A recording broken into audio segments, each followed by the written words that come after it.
The menacing look in the eyes did not change. The revolver pointed as rigidly as if the giant were a statue. He gave no sign that he understood Rainsford's words or that he had even heard them. He was dressed in uniform, a black uniform trimmed with a gray astrakhan.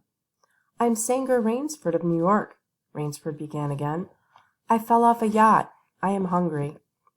The man's only answer was to raise with his thumb the hammer of his revolver.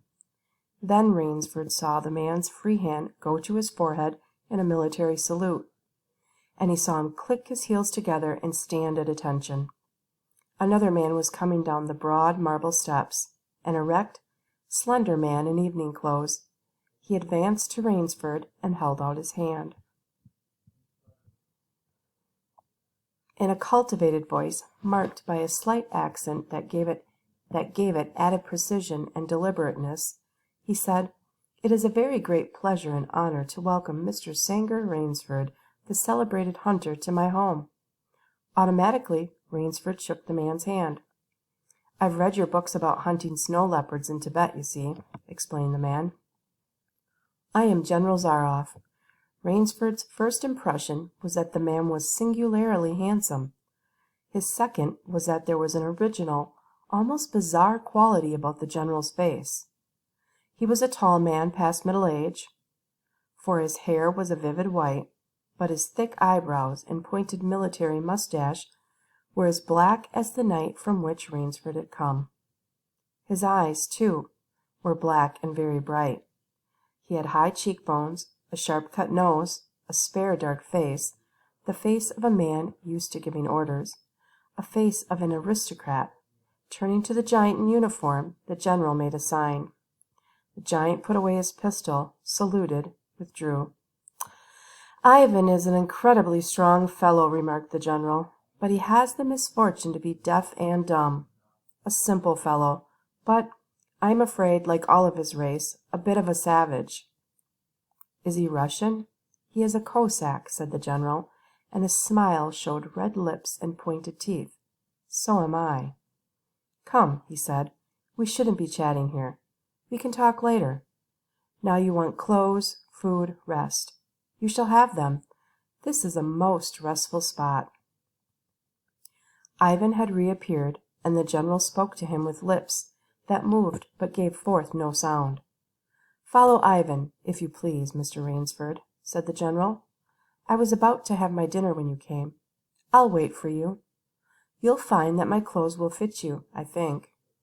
It was to a huge beam-ceiling bedroom with a canopied big bed enough for 6 men that Rainsford followed the silent giant. Ivan laid out an evening suit, and Rainsford, as he put it on, noticed that it came from a London tailor who ordinarily cut and sewed for none below the rank of duke. The dining room to which Ivan conducted him was in many ways remarkable. There was a medieval magnificence about it. It suggested a baronial hall of feudal times, with its oaken panels, its high ceilings, its vast refectory table where 20 men could sit down to eat. About the hall were the mounted heads of many animals, lions, tigers, elephants, moose, bears, larger or more perfect specimens Rainsford had never seen.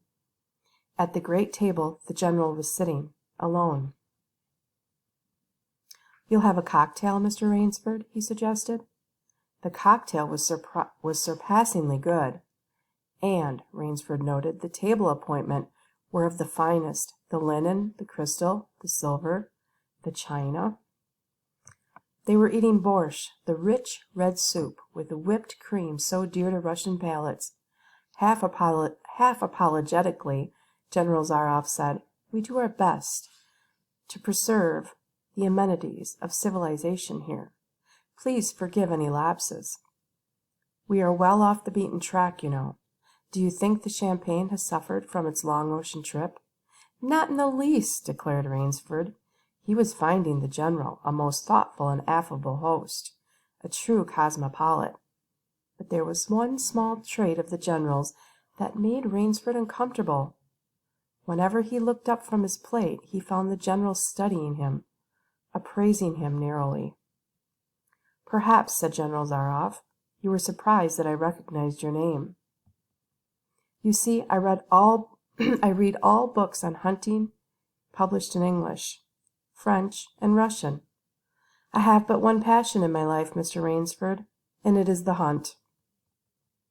You have some wonderful heads here, said Rainsford, as he ate a particularly well-cooked filet mignon. That Cape buffalo is the largest I ever saw. Oh, that fellow? Yes, he was a monster. Did he charge you? Hurtled me against a tree, said the general. Fractured my skull. But I got the brute. I've always thought, said Rainsford, that the Cape buffalo is the most dangerous of all big game. For a moment the general did not reply. He was smiling, his curious red-lipped smile. Then he said slowly, No, you are wrong, sir. The Cape buffalo is not the most dangerous big game. He sipped his wine. Here in my preserve, on this island, he said, in the same slow tone, I hunt more dangerous game. Rainsford expressed his surprise.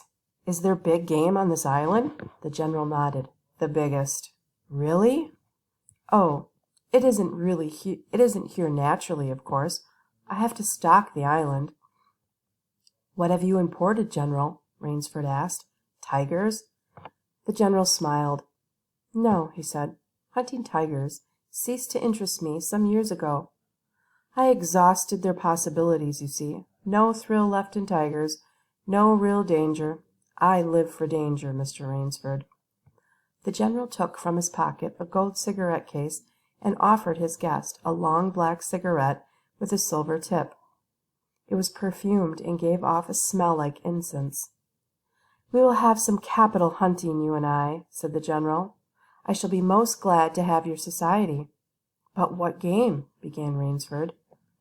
I'll tell you, said the general. You will be amused, I know. I think I may say, in all modesty, that I have done a rare thing. I have invented a new sensation. May I pour you another glass of port, Mr. Rainsford? Thank you, General. The general filled both glasses and said, God makes some men poets.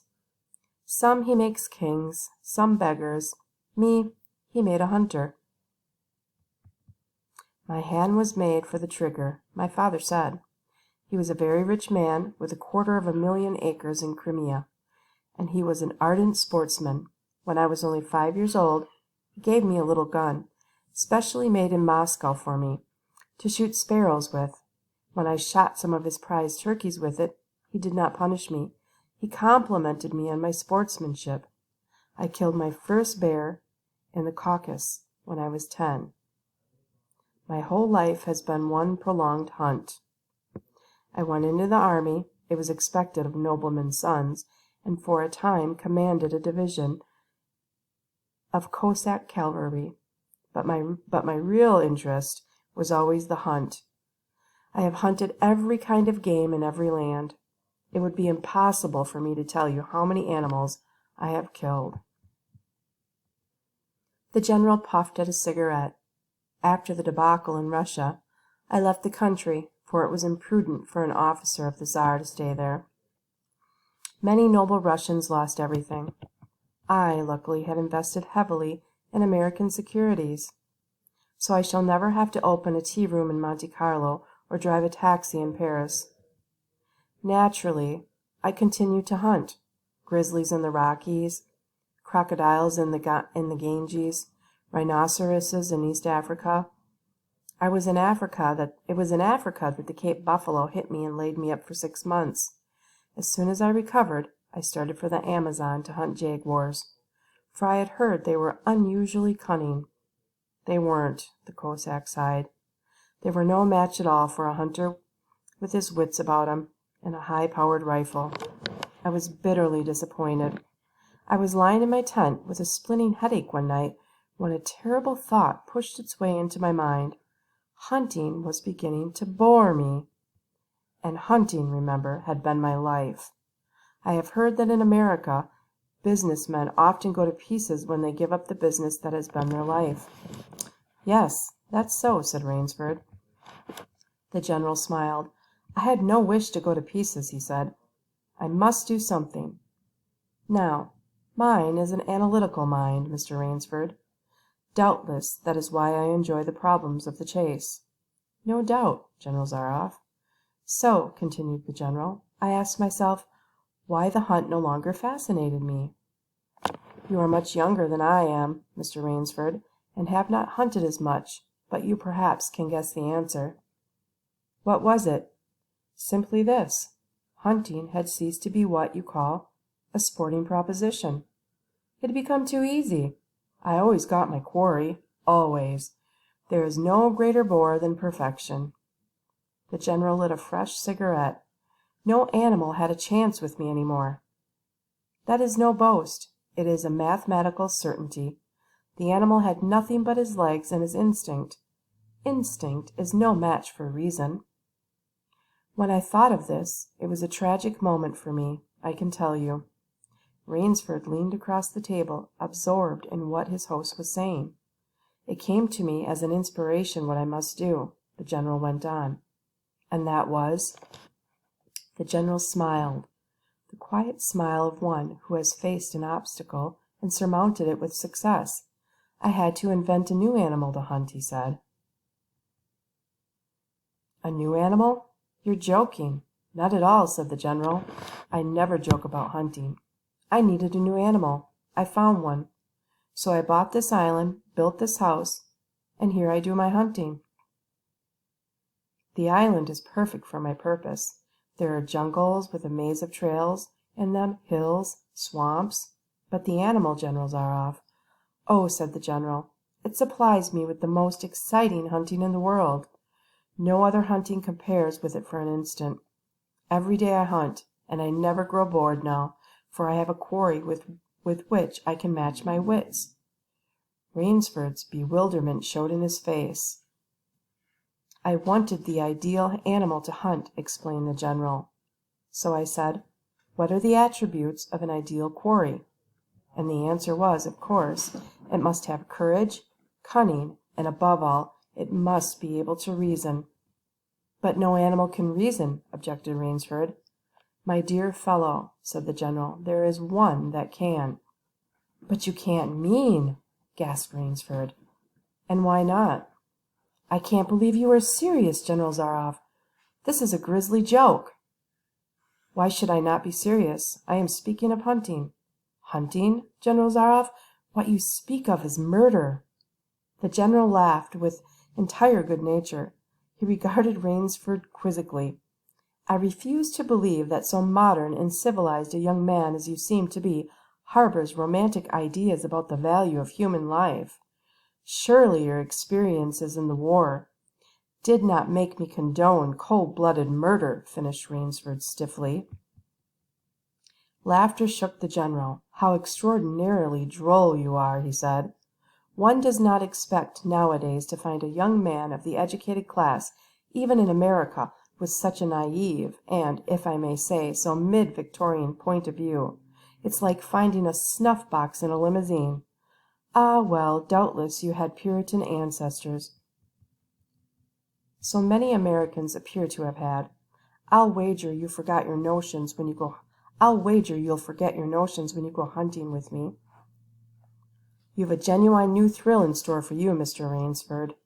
Thank you. I'm a hunter, not a murderer. Dear me, said the general, quite unruffled. Again that unpleasant word. But I think I can show you that your scruples are quite ill-founded.